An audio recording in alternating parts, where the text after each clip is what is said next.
Welcome to Flames of Knowledge, a CFSI podcast where we analyze federal policy, spotlight leadership, and tackle issues that matter to the fire and emergency services. Stay informed, stay engaged, and let's get to work. Hello, my name is Bill Webb. I'm the Executive Director of the Congressional Fire Services Institute, and welcome to our podcast series, Flames of Knowledge. The series is all about getting fire service leaders to talk about leadership issues, to help future leaders and to help current leaders perform in their mission. And today we are very delighted to have the Chief of the District of Columbia Fire and EMS Department, Chief John Donnelly. Started with the fire department in 1992, rose through the ranks to become chief. He was appointed chief in 2020. It's one of the most challenging jobs, if you ask me, in terms of the fire service because of the responsibilities they have and to protect their communities, also to protect our federal government. So we're going to be talking to the chief today about some of the missions that he performs as chief, some of the missions performed as the fire department to, again, serve the community, to serve the residents of the District of Columbia, and to serve the federal government. Both ends of Pennsylvania fall under his jurisdiction, so we'll have some questions to ask about that. So, Chief, thanks for joining us. Thank you for your support of the Congressional Fire Services Institute. And as you well know, I'm the Vice Chair of the National Fallen Firefighters Foundation. So thank you for your support for the National Fallen Firefighters Foundation. And again, thanks for joining us today. Great, glad to be here. I think it's important for us to share knowledge, and both organizations, CFSI and NFF, have really made a difference for firefighters. And in particular, there's no fire department that's more affected by Congress than Washington, D.C. So it pays us to be involved. Well, let's talk about the tragedy, January 29th, American Airlines Flight 5342. You spoke at the National Fire and Emergency Services dinner about that incident, and it was amazing to hear you speak about how the various agencies, local, state, federal, came together to work on that disaster. So I'd like to have a similar conversation with you because I think what you shared with us that night is invaluable to the fire service, invaluable to current leaders of the fire service, and invaluable to future leaders of the fire service. So if you could just start out by talking about the evening of January 29th, what was happening when suddenly you got a call? So January 29th, middle of the week, it was a cold day. At the time of the crash, it was in the 30s. Water temperature was in the 30s. There was ice on the river because we were nearing the end of a particularly cold snap. There normally isn't ice across the river. And on this particular day, the ice was broken up. I had been involved in a leadership program with FEMA and was coming from General McChrystal's house, where we had a dinner and got to talk to General McChrystal. So we're talking, big leadership ideas. And it's interesting to go from a discussion with a bunch of people that are, giants in their field in both the private sector and emergency management. And then, essentially on your way home, hear on the radio, the fireboat say, "We're going to do an alert at the airport." And I think what's important to sort of set the conversation up is the boundaries and the jurisdictions. When there are alerts at the airport frequently, and the response package is based on an event on the airport. The airport is in Virginia. It is operated by the Metropolitan Washington Airports Authority, which is a public-private entity on their own. So they're the incident commander as long as it's on the airport, and they're driving the initial assignment. So they're going along with some units from Northern Virginia. The automatic part of that assignment is that the DC Fire Department fireboat responds, and the Harbor Patrol, who is the harbor master for the Port of Washington, and that's a Metropolitan Police Department entity, and the U.S. Park Eagle helicopter are all alerted on any event directly from the control tower, right? Even before it goes to our regular dispatch process. So it's not abnormal to hear the fireboat say, "I'm responding to an alert." And that's what they did. At least that's what I heard on the radio at 20:48 hours. What I didn't, and the jurisdiction. Anywhere in the river up to the high tide mark in Virginia is the District of Columbia. So if it's in the water, it's the district. Just south of this particular point where the crash was is Maryland.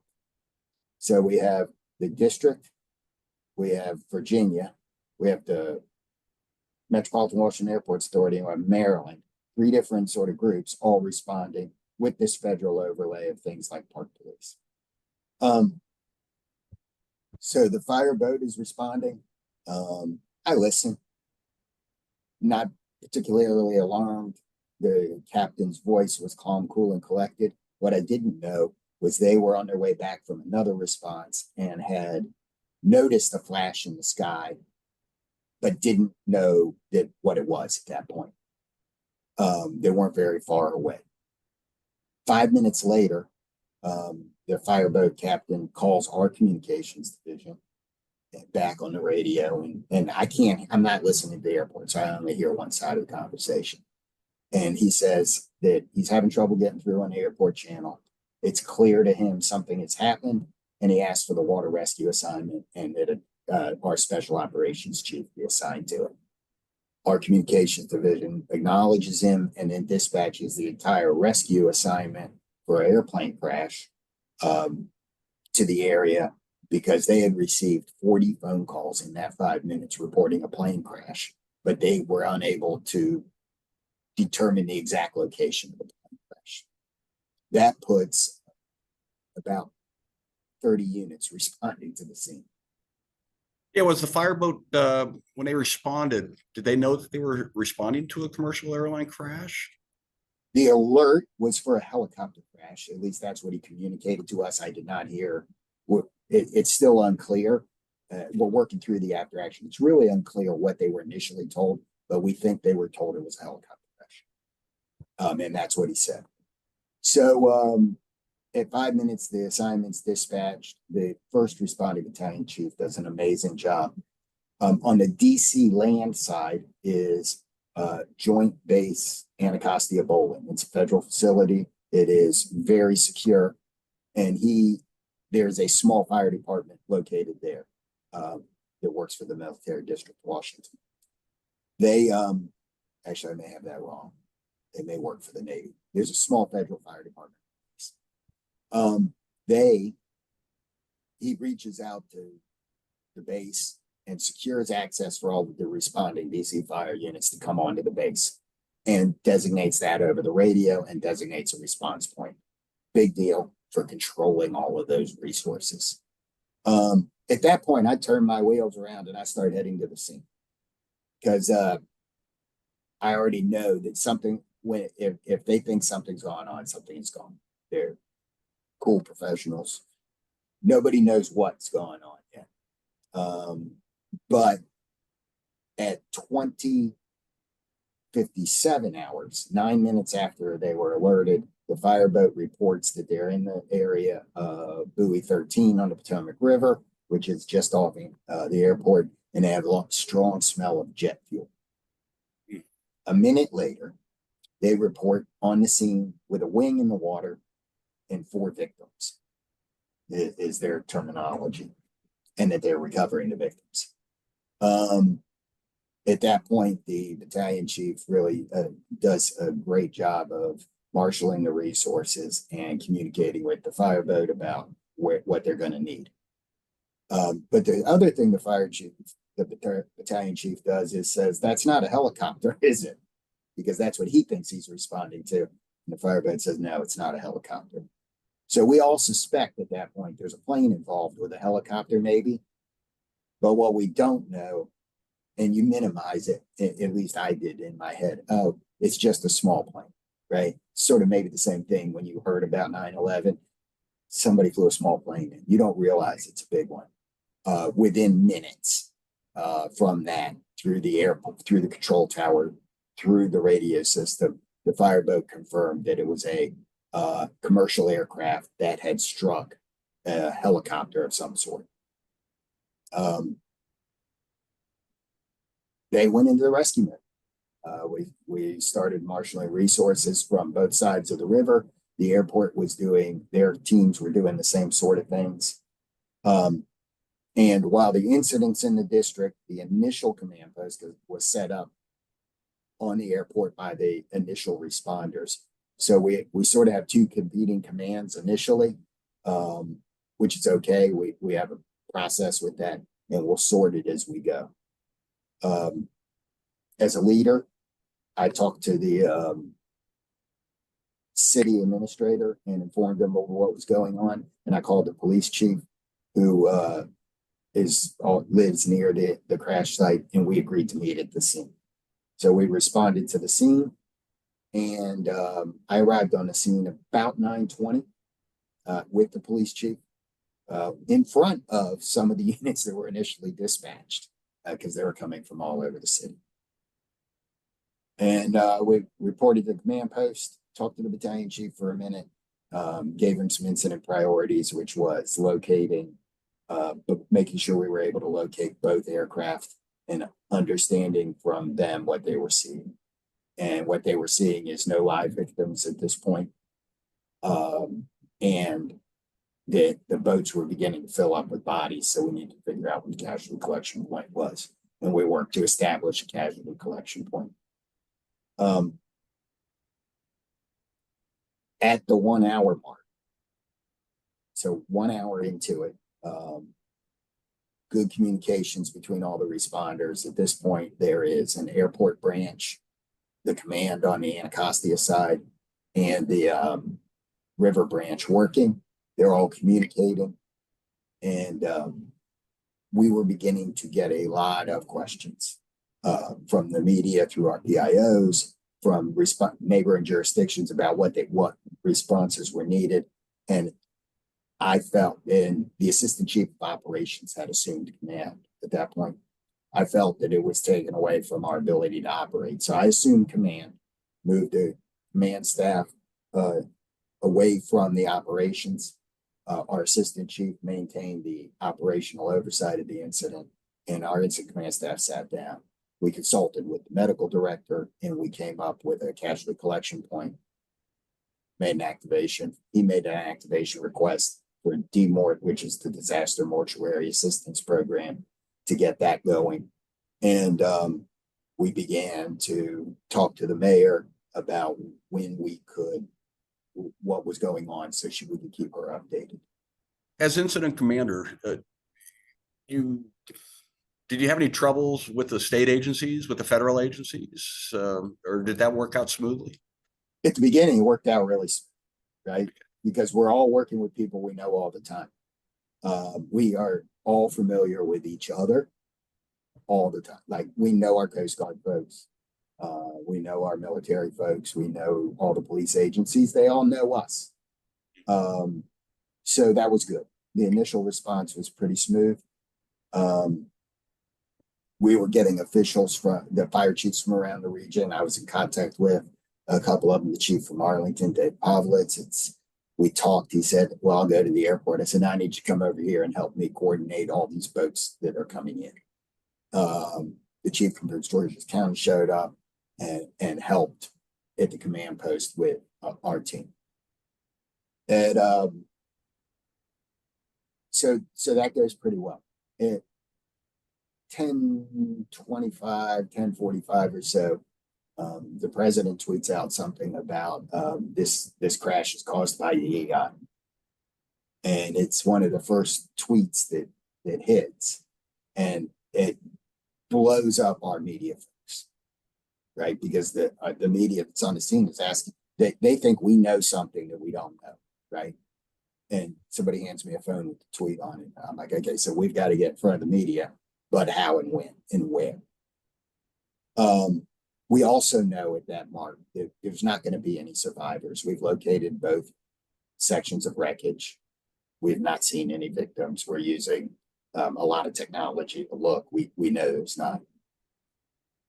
So one of the considerations is how do you talk to the media without having talked to the next of kin? There's a protocol that we follow in the district that we don't talk to next of kin and announce a death until after. And we don't announce a death to the media until we talk to next of kin or made every extraordinary opportunity to do so. We got some NTSB folks showing up about that time. They're saying the same thing. You can't go to the press and say that without talking to next of kin. We also know at that point that we need to talk to American Airlines. So the police chief and I and the mayor all agreed to meet at the airport and talk to American Airlines and talk to the airport operations folks to see what they knew. We also knew that families were collecting at the airport. So about 11 o'clock, we drove over to the airport and started to try and assess what was going on there, what we were going to be able to say and not say. In short, the short summary of that is that American Airlines was putting a team together to deal with the families and help them with their grief. We reiterated their management team that, and the mayor was talking to the CEO of American Airlines that we were there to support them. Our behavioral health people were en route. The airport has teams. They became one of our primary objectives to support the families of the victims. The second objective at that point was we need to support the NTSB so they can figure out what happened here. Those really were our two operational objectives.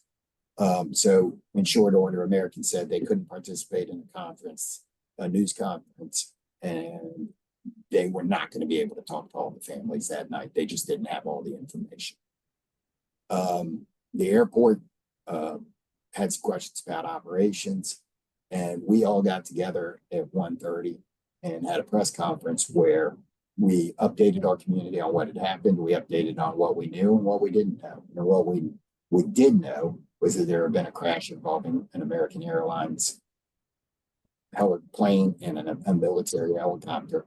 And while we knew a little bit about that helicopter at that point, I didn't have a lot of information. We also chose to keep it in a rescue mode at that point for public knowledge, and because we had been told by the NTSB they were going to take over when it went to a recovery. And one of the things I learned from Jim Schwartz about the Pentagon was stay in command while you're dealing with a lot of local resources. Make sure that the command transfer is going to be seamless. So I didn't want to rush to a change of command without making sure that everything was going to be taken care of. So that night we announced that we were still working the plane crash and that we'd update them more in the morning. We announced what we knew and we called it a rescue operation still. I think one of the things, the press was doing the math. They were listening on the radio. They knew there were no survivors at that point, but they went along with us because they understood what we had to do, at least in my opinion, in talking to the families and protocols. And you got to commit. The press gets beat up a lot. I don't think there's anything negative to say about them on this incident. So we also at that point went back into a room with the NTSB and all the principals that were responding and said, we're going to move the command post over here. Having one outside on a military base isn't sustainable. We're going to move it over to the airport in Virginia. They had the facilities to do it. They offered up their facilities. It's the right place to be. It's a big enough working space. And we'd reconvene for the next operational period at 0700. And that's what we did. We moved everybody over. At 7:30 the next morning, we got eyes on the crash site. It was clear there was going to be no survivors. Since the NTSB had said they wanted to take over, we were comfortable with that, switching it over to them and us moving to a support role. So at 7:30, we had another press conference where we announced to the world essentially that there would be no survivors from this. We're switching to a recovery mode. One of the things with NTSB is they don't do any of their press conferences with anybody else because of the independence of their investigation. They're paying attention, right? And we're paying attention to theirs. We're coordinated, but we're not, we don't do them together. So they weren't in the room for that briefing. After the briefing, I went back to Unified Command Post with my team to work out we were going to work out the official handoff and how that was going to work, right? It's not an automatic. And we sat around for a while, and NTSB wasn't there. About noon, they come back. We sit down to have a meeting. It's like, what are we going to do? How are we switching it over to you? And they're like, oh, we can't be in charge. Oh boy, what do you mean? You can't be in charge. You just told my boss you were going to be. So we had a miscommunication. But there wasn't any tension, but it was a tough spot because we had to talk about then, okay, who's in charge? And we're going to be in a unified command, and we'll make sure your needs are met. But a unified command can never be a democracy. Somebody's got to be the lead agency. So fire and EMS retained being the lead agency because we had so many assets out there. And that was where we were in where we are in the district code. And that actually worked really well. You know, messaging and media is such an important role in any type of operation like that. And I would imagine that there's always a struggle to keep people focused on message. You know, you see these press conferences, you see these political leaders, they all want to speak. You see the incident commander and others engaged in the recovery and operations. Was DC, how did that all work? Was the DC Fire Department in charge of all the media operations? Would you all sit down 5 minutes beforehand and say, this is the message we're going to deliver? Because you don't want somebody going up, in front of a microphone and start winging it, because that could really disrupt everything for you. So how did that work? So we established a JIC through our emergency management agency really early in the incident. JIC is a Joint Information Center. And the Joint Information Center was led by the mayor's comms team. So they traveled with the mayor to the airport, and we sat in a room where we sat in the old main terminal. It wasn't that crowded at that point, and had a conversation about what the message was. And the message, I think if you look back at that, the message from the mayor was really clear. We're here to tell you what has happened, what we know, what the status is, and what's going to happen next. It's really simple. I think that's a formula that she uses. And in a lot of ways, it was her leadership of this particular issue that helped with the clarity of that message. That's not to say it was easy, because there's a lot of people coming in and out. We had a Secretary of Transportation that was about 24 hours into the job. This is right after change of administrations. So there's a lot of new people. 2 senators from Kansas came. So we were briefing each of these delegations essentially as they came in before the news conference, figuring out who wanted to participate and what was appropriate. And we sort of made those decisions as a group, but it was clear that our comms team, to me, it was clear that our comms team was leading it. But we also know how to be respectful of people that have a need to speak, right? So we know the transportation secretary needs to say something. He's representing the president there. We know those congressmen have constituents at home that need to hear from them. So we're going to make sure they have an opportunity to speak. What we didn't want to have was what happened in New Orleans the morning after the terrorist attack on New Year's Eve. We didn't want back and forth. So we were pretty clear on message. We all said what we were going to say. We all agreed to stick to our talking points. And I think that for that one, it worked pretty well. One of the senators was a little off, but again, the press didn't press him on it. And that was okay. Did you have protocols in place, or were you kind of doing some of this on the fly? So I'm not sure what protocols look like, but we do this every day. Nobody went up there not without talking points though, right? We as a group have in the city, we don't do press conferences without talking points, right? You're not going to go up there off the cuff. So maybe that's what you're looking for. Yeah, Yeah, a plan, not necessarily protocols, but is this something that you kind of go over? Is there like a little booklet or a little, So we don't have strategy in place? Yeah, I think the strategy is to keep it simple, answer the question, stick to the facts. But no, we don't have that written down. One of the things I don't think people really understand or fully appreciate was how many agencies were actually involved and the number of personnel responding to this incident. So if you can kind of touch on that.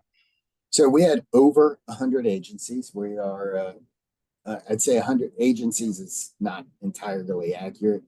Some of our private sector folks that were contracted to help were integral to the operation. So we had 100 different organizations represented. The initial response at night, first responders was about 300 working. But ultimately, we're probably going to have closer to 2,500 people that touch this event in some way, shape, or form.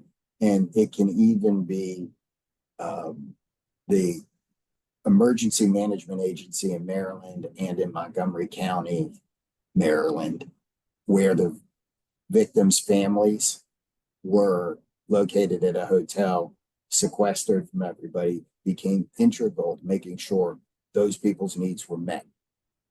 But they had nothing to do, neither one of them actually had anything to do with the response to the water.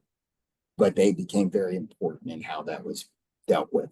And there's some other agencies missing there as well. So yeah, big communications deal. Then communication system. Did you have any problems communicating with the feds, with the states, with the other agencies? So no, we might have had problems if it were on land,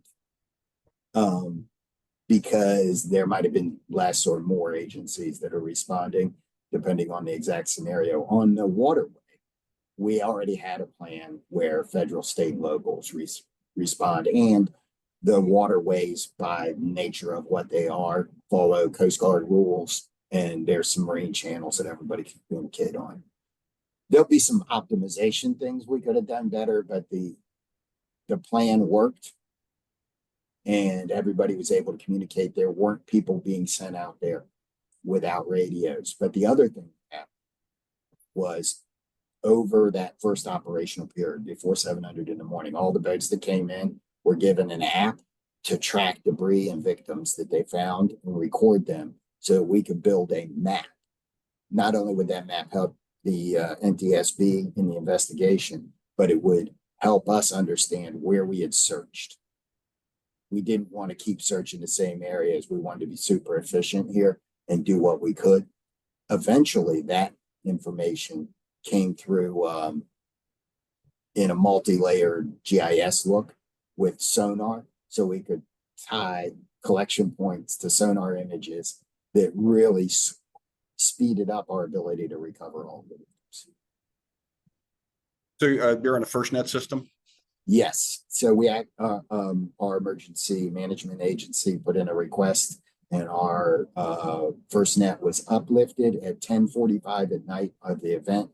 So within 2 hours, and then we kept it uplifted for a number of 48-hour operational periods after that. So like all of those boats that came in, and at one point we had over 40 boats working that night. They all had phones that were FirstNet phones that worked in the to be able to upload that information. So it was really spectacular. Talk a little bit about post operations. Anytime a responder is exposed to that type of tragedy, it's got to take a mental toll. So in terms of any type of programs in place for the DC personnel and any other personnel that responded. So I'll start with my story a little bit. I was the incident commander. And a lot of that time I was a figurehead incident commander, while there are a lot of other people sitting in a command post meeting with the operations. But I did notice that the call took a toll on me, and I talked to a therapist, and I talked to our peer support folks. But a couple decisions made along the way that I'm really proud of for our command team and our organization. In that first couple hours that night, the DC Fire and EMS Peer Support Team was activated and went into place at our training academy, which is very near the site. The end of the first operational period was 0700 the next morning, and command at that point issued a directive to anybody being relieved from the fire ground, made sure they were provided the opportunity to go to peer support that night, either at the training academy or at their home jurisdiction. In the Washington, D.C. region, the National Capital Region, a number of our departments have very robust peer support teams. So they didn't need to see ours, but for anybody else that didn't have it at home, they could come see ours. And I think that was important as an early indication.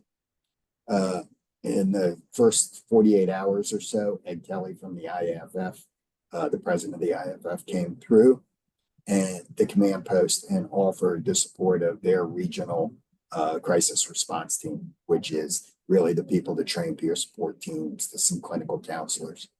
And we said, absolutely, we'll take that. And they set up shop during week 2 at a hotel in town, and they saw over 300 people that rotated through there and were either just had an opportunity to talk or were connected with services. Beyond that, our department counselor have seen over 200 people. We've had 10 workman's comp claims or 11 workman's comp claims related to mental health issues on this. We've also done a lot of exposure reports for people because of the exposure to hazardous chemicals in the water and things like that. So I think this is ongoing, right? The support for our people is important. It's important to acknowledge what they've been through. You're all geared up to go help, and then there's nobody to help. And it's a rare event. So there's notoriety around it. You know, some of our people were frustrated by the other things that happened around the event and felt that it took away, that it lessened the work they did, the things like the tweets and people saying things that they felt they were pressured, right?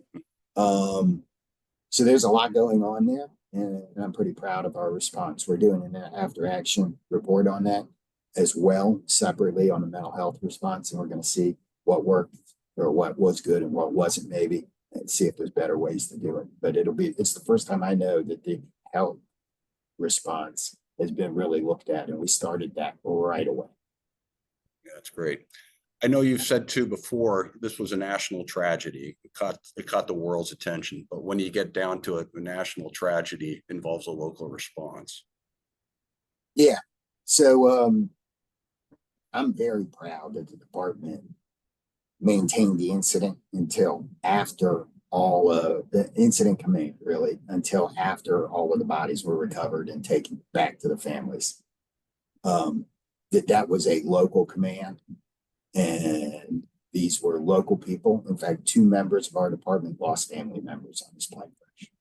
This plane crash touched a lot of people. So everybody was watching. It was the first commercial aircraft crash in 18 years, I believe.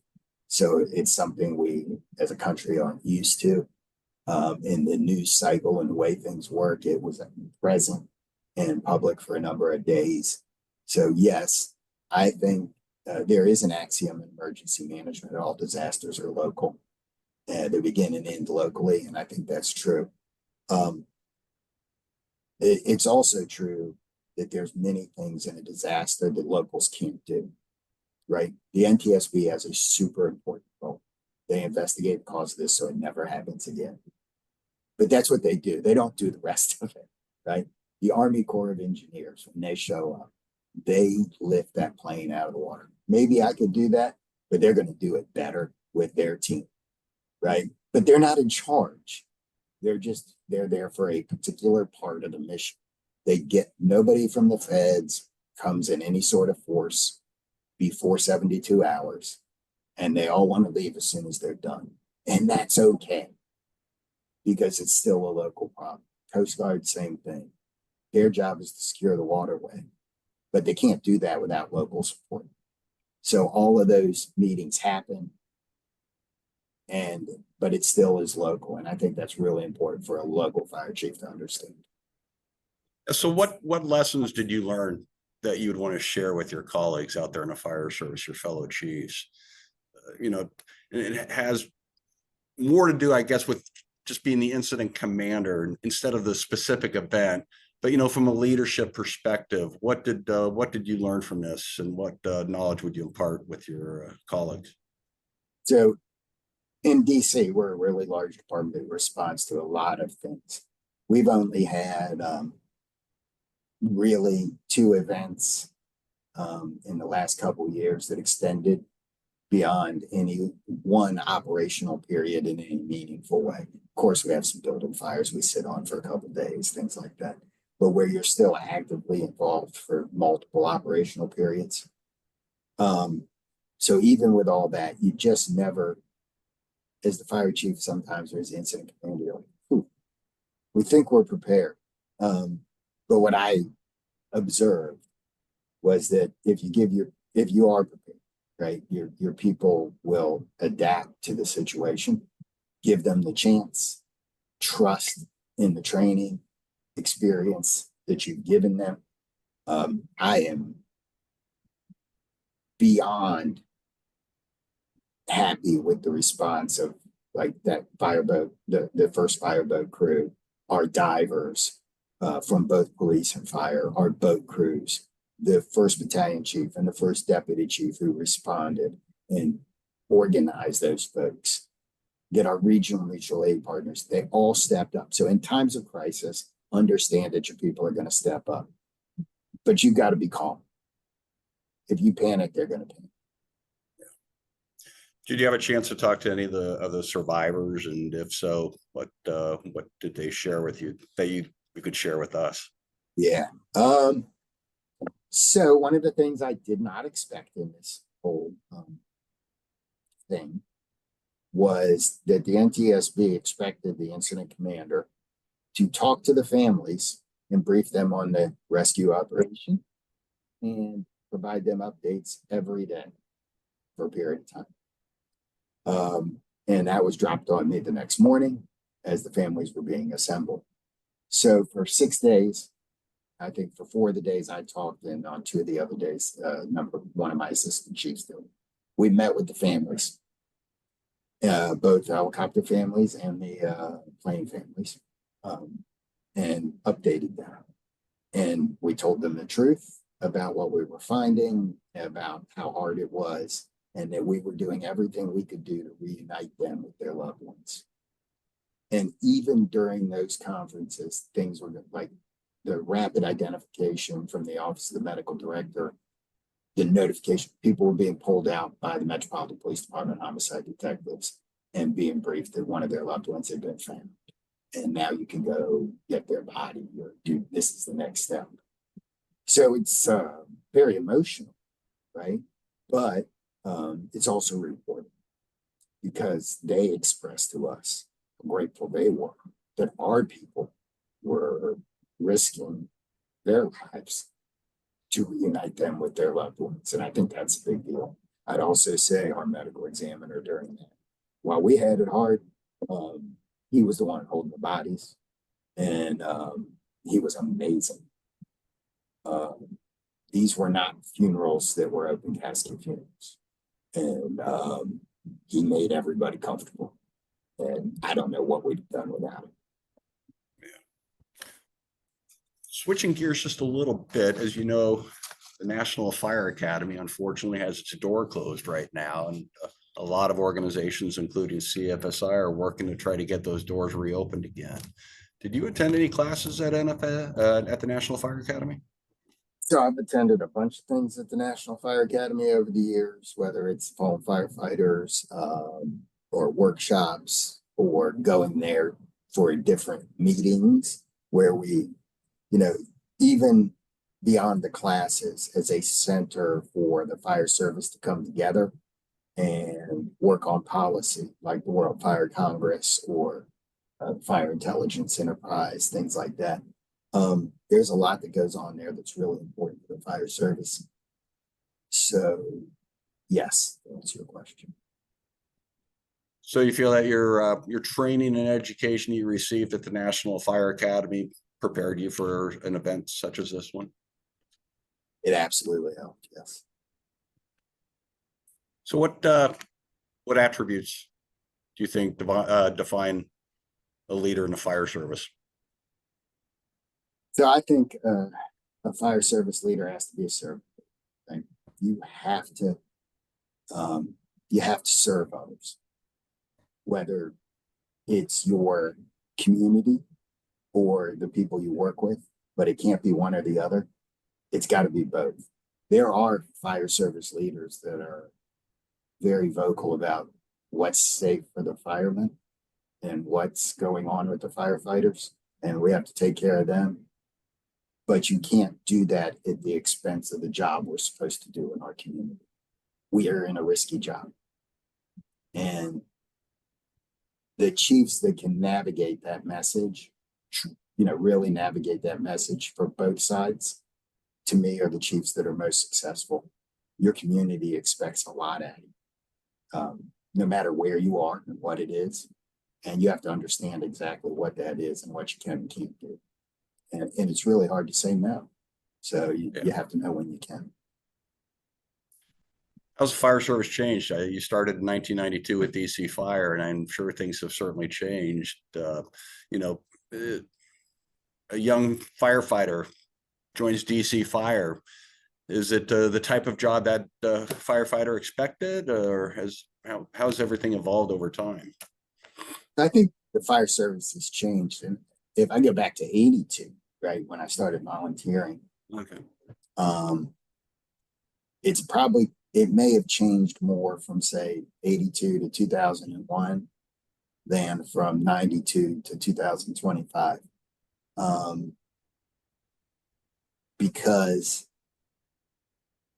we used to ride the back step, right? We had one radio on a fire truck.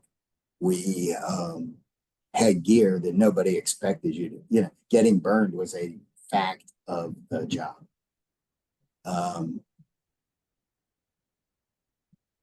That we did whatever the community asked, but we were really only trained to fight fires. And we were trained on some level, or some of us were trained to do medical responses, but not everybody. Now, today, one of the biggest changes is that we're a safety conscious culture. The adoption of NFPA 1500 in the 90s changed this job. We have folks that come to work and expect that they're not going to get burned even when they go to work. And we treat even a small burn injury as a major incident, as we should, right, to figure out why it happened.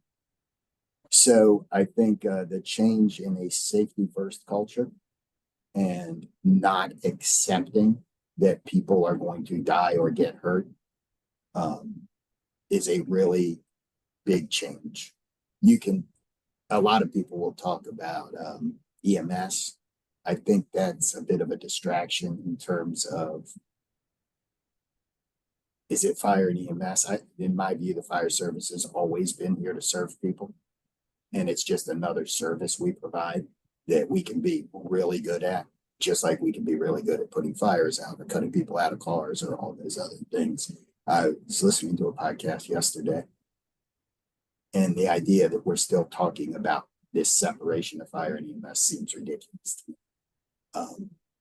But I will say that I'm the CEO of the third largest healthcare provider in the District of Columbia. And I have to understand as the fire chief what it takes to run a healthcare organization, from recruiting and training non-traditional providers like physicians assistants, nurses, having multiple medical directors involved, meeting with hospital CEOs, what quality assurance is, just-in-time supply of medicine and first aid equipment, what the regulations are around storage of narcotics and other controlled substances. We have a pharmacist that works for us, right? We are a real healthcare organization that does care at multiple levels because that's what our community needs. And if not us, who? Right? Who's going to do it? And Wouldn't you do this for your mother? What advice do you give that young individual who aspires to be a firefighter? Go for it. It's a great job. There's not another job in the world, in my view, where you get to help people every day. Every day you get to make a difference. That's pretty rewarding. And by the way, you get to work with great people. What advice do you give to somebody who wants to be a fire chief? Think Don't twice. No, absolutely not. If you want to do that, don't rush it, right? Don't rush through the ranks. There is so much to learn at each level that you just soak it all in, take advantage of every opportunity that comes your way. And when your opportunity is there, try and seize it. And sometimes the first time it won't work. Keep trying, because it's not always about you. It's about a fit. Chief, I certainly appreciate your taking the time with us to discuss these issues. It does take a special person to run the DC Fire and EMS department, and the citizens of DC should be so fortunate, again, to have you serving as chief. You're a great leader at the local level, and you're a great figure at the national level in terms of what the fire service is all about. You're very much a visionary leader. And, we thank you for everything that you continue to do for our nation's capital and for our nation's fire service. So on behalf of CFSI, thank you, Chief Donnelly, for participating in our podcast today. We thank our listeners for participating as well. If you have any questions or any comments, follow-up comments, you can always email us at update@cfsi.org. And if you want to learn more about our mission, you can visit our website at www.cfsi.org. So thanks, everybody. Stay safe, and God bless. Take care.